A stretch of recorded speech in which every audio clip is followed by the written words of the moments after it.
All right, so I'm going to talk about kind of some examples of real data here in the lead flow. These are kind of examples with this kind of across the board with different stuff. Obviously everything's going to be different if you look at a specific company, different areas of the country, different types of drivers and stuff. So we can kind of take the numbers as examples.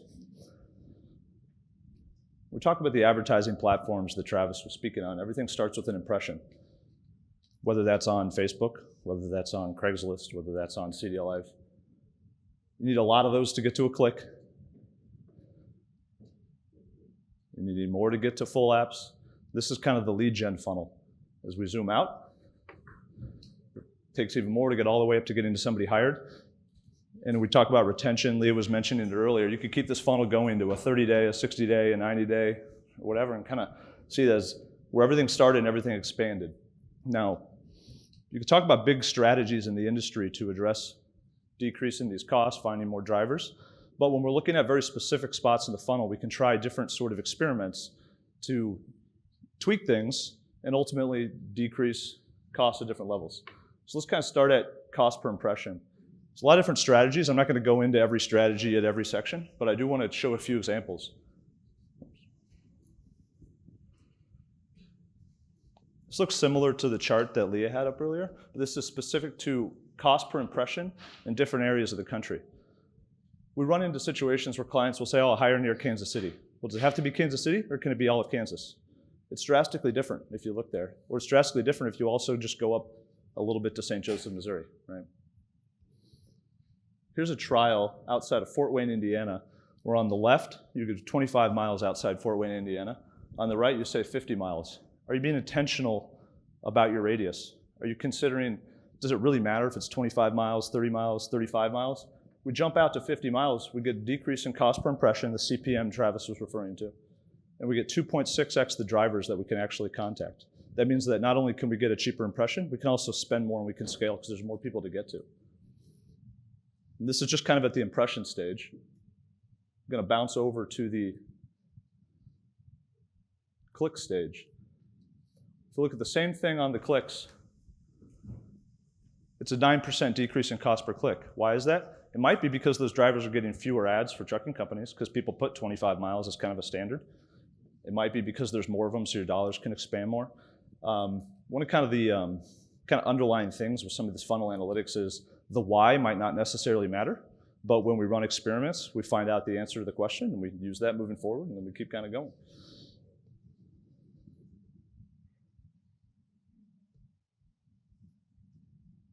Travis was talking about Rails SEO. SEO is free clicks.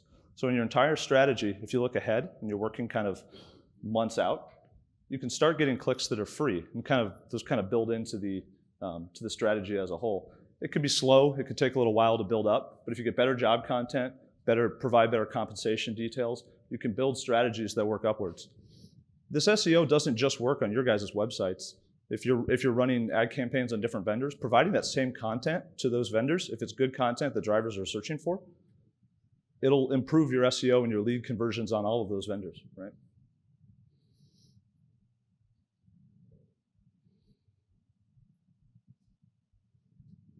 I want to talk about cost per lead because this is kind of where it gets a little more into the experiment stage that I spend my time doing. Cost per lead, what I'm talking about here is once somebody lands on a landing page, after they've already seen an ad or they've searched a job or whatever, and they end up on a landing page, and we're saying, how can we work, how can we make changes to get more people to convert there? Well, Leah was talking about how different drivers of different generations, for example, boomers want a phone call. She wasn't talking necessarily in the lead, but we found that if you look at these two examples here, the left side and the right side look about the same, but we put the phone number face up. The blue button in the bottom was a phone call for both scenarios. Put the phone number on the right, you get a 41% increase in calls without a decrease in leads, meaning the lead forms below. There's certain drivers that don't want to enter their information to a website and hit submit. They want to call somebody. Maybe they're on the road, they're going to be driving here soon. Maybe they're a boomer and that's more comfortable to them. Maybe just the phone number face up there in the blue is more obvious and they're willing to click it. Maybe it's that it's a number instead of a button. They actually see it, right? 41% increase in leads by just putting that phone number face up there. Phone calls. putting the phone number face up there.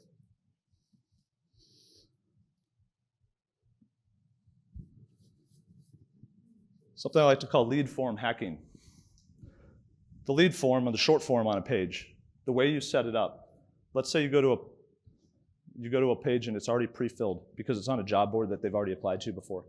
You can get a 230% increase in conversion. There's value there on the different job boards if people have come back to it and they keep coming to it because their information's already there. They don't have to retype everything. They've got it. They hit submit. Now, there's more to just the lead form pre-fill. So A/B testing, which would be we trial things. We move inputs around. We change the style. We change the title. We could ask for name before email, email before name. We could change the colors, whatever.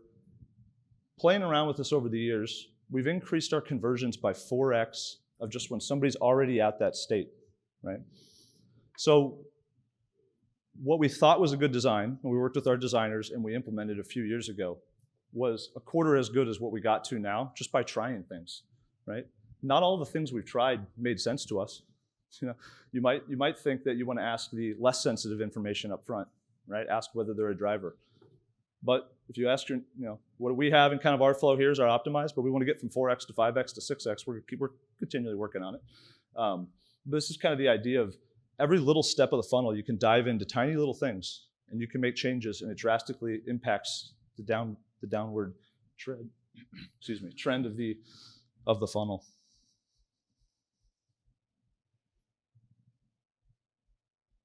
Now I'm going to talk about full apps.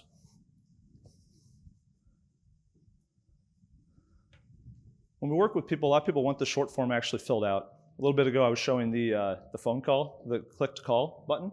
We found that those click to calls are 400% more likely to actually complete a full app, which seems counterintuitive because there's no button afterwards. They haven't entered information. They're not taken to a flow where their information is pre-populated, but they actually talk to a recruiter.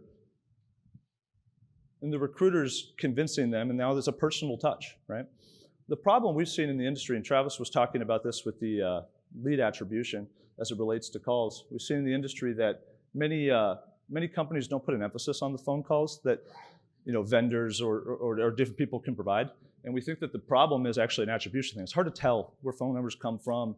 You talk to them on the phone, you send them to the app, they fill out the app, it never gets tracked back to the original source. But if you do put bigger emphasis on phone calls, it might actually result in a lot cheaper hires downstream.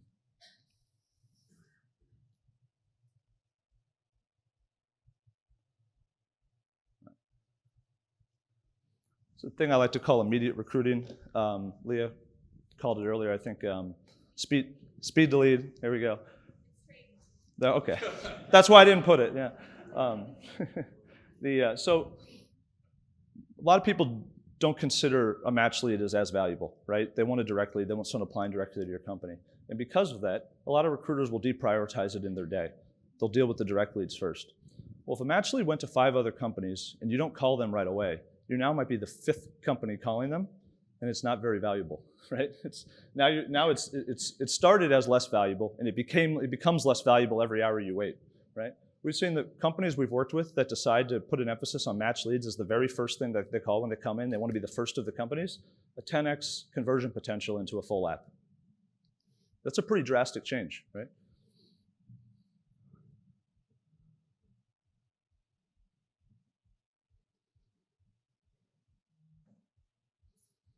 Oh, hold on.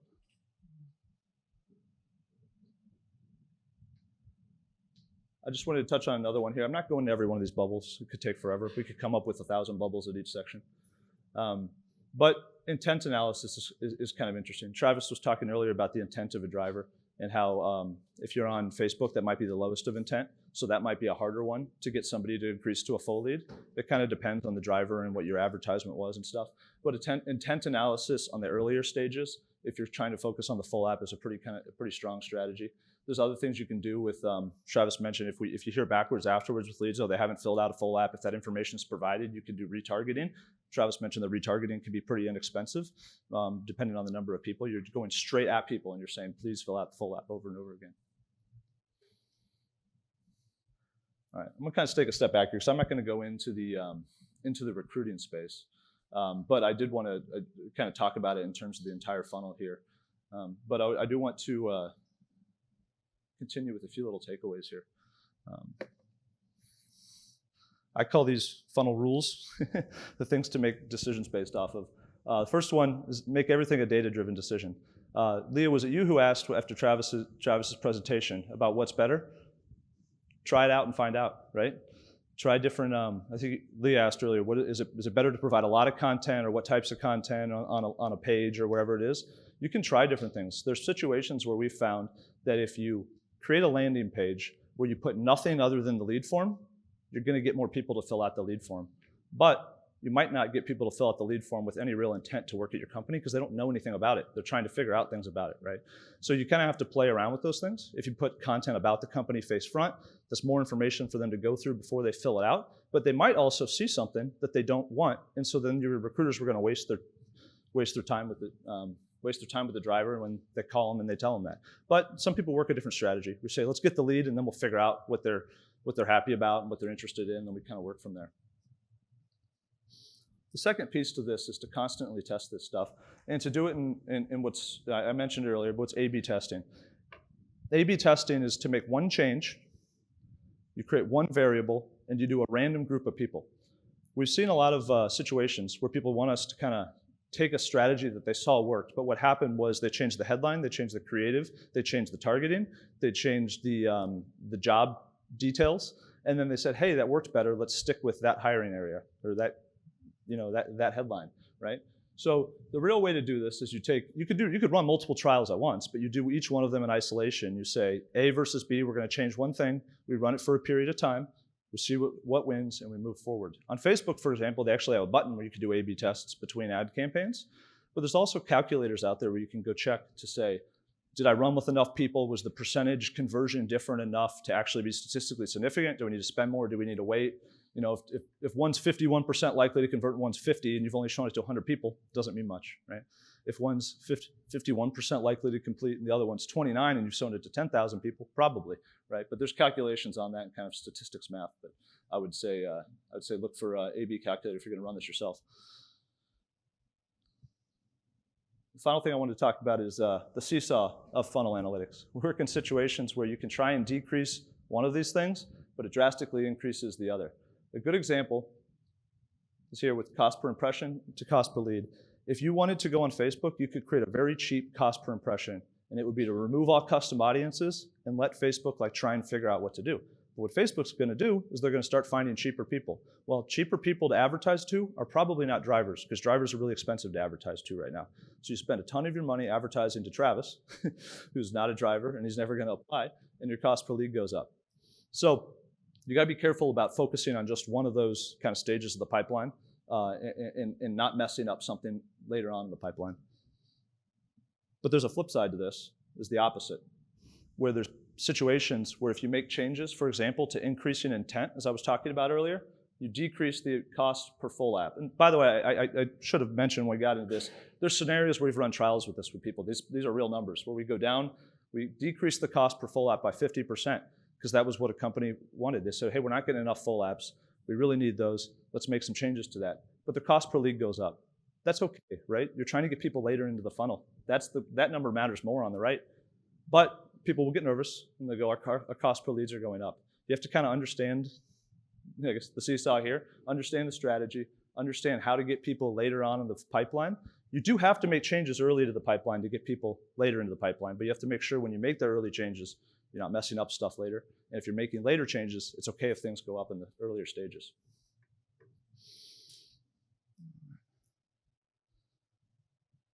I think I caught up with time a little bit here. That's it.